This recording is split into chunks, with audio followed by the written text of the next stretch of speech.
Hey bookworms, welcome back to my channel. Welcome generally if that's your first time here.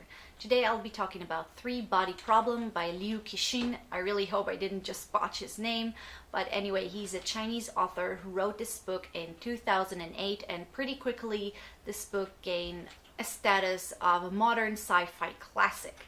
Now, as always, I'll first start by talking about the plot, but it's a bit tricky in this book. You see, it takes a long time until you actually realize what's going on. So me talking about any sort of thing that is actually the plot of this book might be considered a spoiler. So in terms of things that I feel safe to tell you about the plot are, it takes place in modern day China with some flashbacks to the 60s.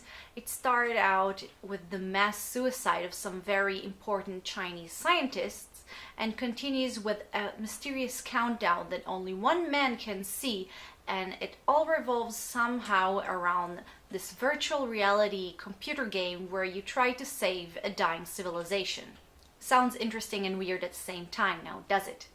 Now, this review is something that's a bit difficult for me to do because even though I thought this book was very interesting, very innovative, and I really appreciate the fact that I was reading a modern sci-fi classic, this book was so not my style. This was very science-heavy science fiction, not something that I usually gravitate toward, not something that I find very easy to understand a lot of times. I always find science, math, numbers, these things are so difficult for me. That's why it was a bit difficult for me to understand. I do think that maybe this book was a bit too heavy for me, even though I do like a challenge. This book was indeed challenging, but like I said, it's very difficult for me to do a review on a book that on one hand I really appreciated, on the other was completely not for me and not my style. So I will try to talk about the book in the terms that will maybe help you realize if this is the book for you or not, or even if you want to start reading it or not. Like I said, it was very science heavy. I have no idea if the science is real or not. If you have read this book and you have some understanding of science, I'd really love to know. Also, something that I always appreciate in books that when they involve some sort of real historical events, and they do that with the flashbacks in 60s China. And although it's not categorized as a thriller, you do have some sort of mystery in it, which is something that I always think is nice in books, a bit of sense of mystery. Other than that, the other thing that I want to say about this book are thing that I didn't find that impressive. First of all, throughout this book I kept thinking and trying to figure out if I love or hate the villain as a character. I mean, you always hate villains, but sometimes it's a good villain. I'm still not sure. I don't think the villain was very strong. Also, to those of you who are looking for a very fast-paced, to-the-point book, you might be disappointed because the book does take its time until it reaches the plot. Some of it is the main idea of this book, this mystery, this weird countdown, this mass suicide, and it takes a long time until you figure out why everything happened. But at the same time, there are a lot of subplots, a lot of people telling their stories, a lot of flashbacks. I did find it interesting, and you do know that everything will be connected eventually. But until you realize what this connection really is, those of you who are just interested in an answer to this mystery or a solution might actually be a little bored.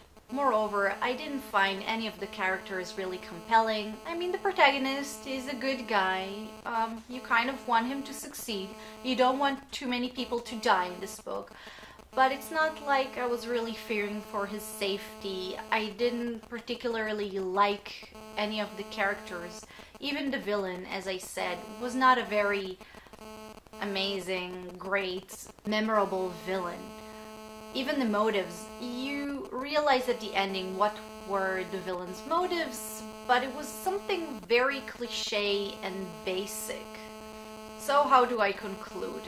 Like I said, I did not like this book, but it's not because I think it was a bad one.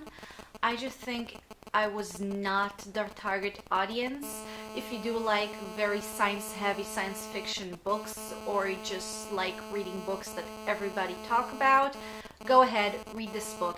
It's not a stupid book, it's not a shallow book, but I just did not connect to it, and I will not read it again. I always feel bad when I do these sort of reviews, but you know, that's what I thought. And I also like to ask you if you have a certain book that you appreciate and you know is good, maybe appreciate as a classic, but you yourself didn't really like. Or maybe you're totally against this idea. You think classic, not classic, if I like it, it's good, if I don't, I consider it not as a good book. I'd like to know what you think about the subject. And that's it for my video. Thank you very much for watching this review. If you did like this video, don't forget to click a like and show it. And don't forget also to subscribe to my channel, if you dare. And also check out the description box. I put some links to other videos of mine that I thought you guys might like. So again, thank you for watching this video, and I'll see you next time. Bye bye.